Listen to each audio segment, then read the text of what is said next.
いらっしゃいませ。このチャンネルでは包丁研ぎやお料理をより楽しむための情報をお届けしていきます。切り口独特。よーし、それじゃあ早速ワクワク。ではよろしくです。こちらこそだよ。えい。あのボールうちにも欲しいな。では早速こちらにゃ。新しいお知らせを聞くたびに嬉しく思います。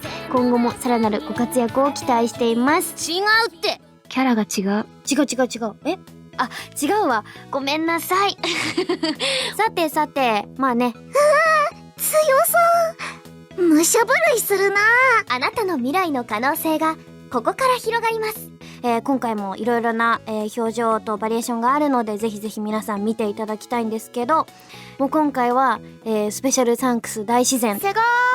楽しみだな。なのでそこも注目してみてください。よろしく。それではごきげんよう。かしこ。それではまずはこちらの包丁をご紹介します。こちらはヤフオクで買った新品の柳刃包丁で、刃渡り 240mm、青紙2号と軟鉄の合わせで作られています。新品ですがあくまで長期在庫の処分品。気になる製造元ですが、家事は高知県とさ、刃付けは堺の職人さんによる柳刃とのことです。どうやらきちんとした手打ち鍛造で作られているようで、青2個、そして約6000円という安さもあって落札してみました。当チャンネルを見ている方々は6000円の包丁なんて全く高いと思わないことでしょう。しかし一般の方からするとこの包丁の値段は高いと感じるのでしょうか。よければ教えてください。私はしていませんが、パパ活なんてしてたら1時間で解ける金額ですからね。しかもずっこんばっこんなしで、年頃の乙女の笑顔がそうそう安くはないので、わかる。これなんかお金を払うことには意味があるんですって。いい女は財布を持ち歩かない。お嬢さん、一つだけ言っておこう。物を知らぬばかりにとんちんかんな思い違いをしているようだな。パパ、今月分まだ振り込まれてないよ。バカバカしい。もうここでフィックス。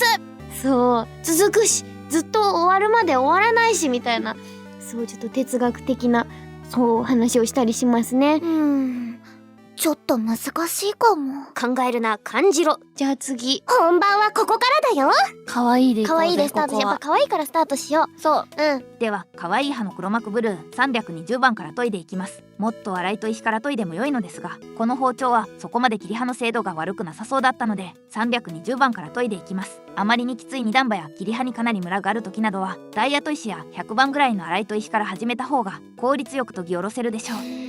なるほどね。ここで一つ注意することですが、こちらの刃の黒幕ブルー320番ですが、砥石が減るのが早く研ぎ面の平面が崩れやすいので、常に平面が保たれるようこまめに砥石の面直しを行いましょう。ウプ主はご覧のダイヤ砥石やガラス定板に耐水研磨紙を取り付けて面直しを行っています。そうなんだ。このように連筆で砥石に線を描いて定板で削ると、線の消え方でどこがすり減っているかよくわかるでしょう。もっと平面を極めたい方は JIS009 の超精密石定板がおすすめです。アフィリエイトリンクを貼っておきますので、ぜひ皆さんここからご購入ください。露骨な宣伝。この調子でもっと貢いでほしいな。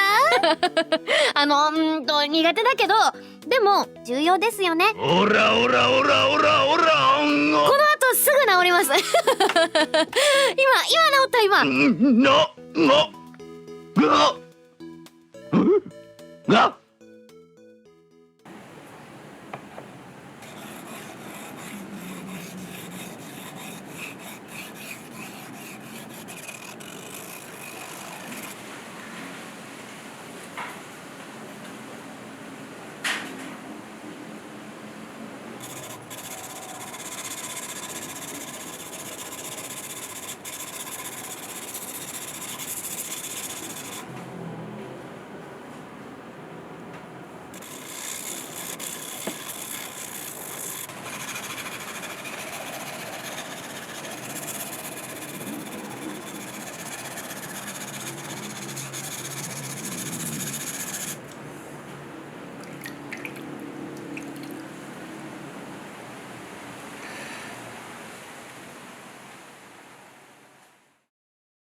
そして次。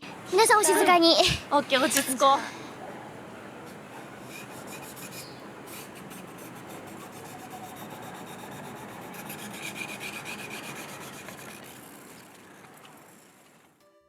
なんか喋りたいことある？雑だよ。雑な振り。めちゃくちゃ雑な振り。難しい。どうしようかな。まあなんだろう。私は仕事に真摯な人間です。はい、そしてその3。いやもう、えらいこっちゃ、本当に。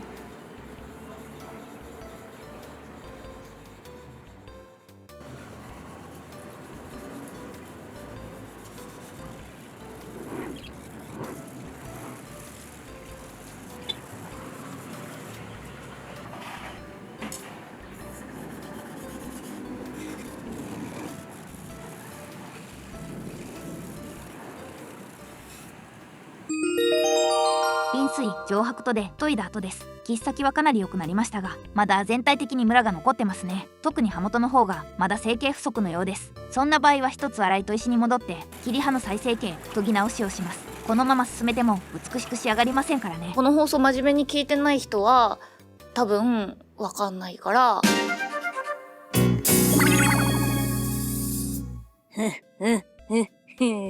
まだまだ甘いな。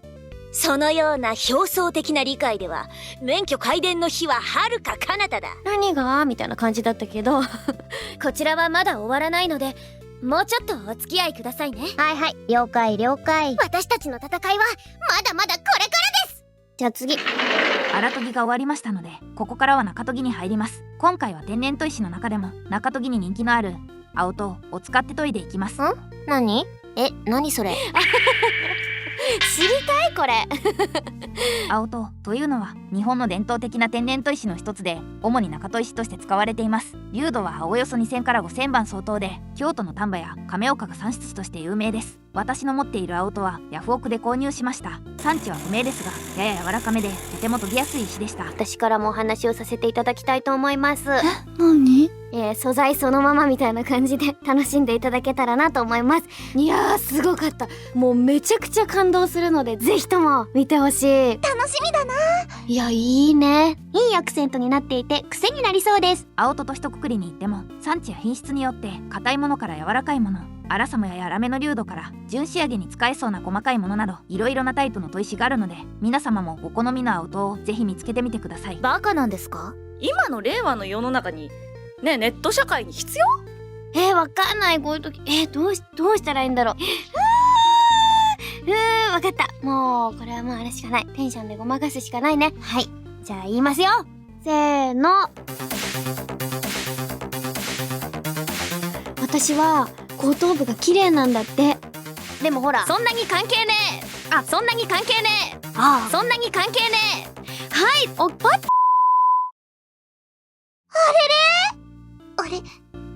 あれどうしたの？どうすればいいか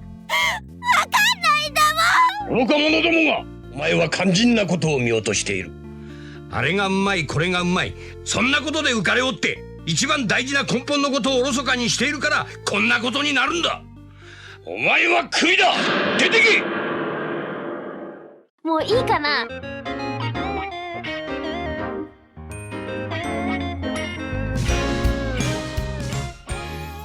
今回の動画は長くなりそうなので、ここまでを前半として締めようと思います。後半は純仕上げ、仕上げ砥石、そして皮と最後にトレシ糸を使ってキレッキレに仕上げていきます。もしかしたら後半は茶番少なめ、ちょっと真面目に仕上げについての私のおすすめの手法や仕上げグッズを解説してみようと考えています。ぜひぜひ、もう涙なしでは見られない展開が待っているので楽しんでいただきたいです。そして、近況としてはですね、私この先やっていけるのか不安でよく落ち込むことが多いです。とはいえ、ぜひぜひみんなでね、日本をね、熱くしていきましょう。私の化学反応よね、一個の。ありがとうございます。大変参考になりました。それでは、忙しい日が続いていると思いますが、これからもお体に気をつけて元気に頑張りボンしてください。ご視聴ありがとうございました。あら、もう終わり？はい、今回は終了です。だから今は露骨な宣伝。たまに利用しよっかな。なるほど。なるほど。そういうことなら私に任せなさい。します。ついでに教えといてあげるけど。何？チャンネル登録、コメント、評価。どうかお願いします。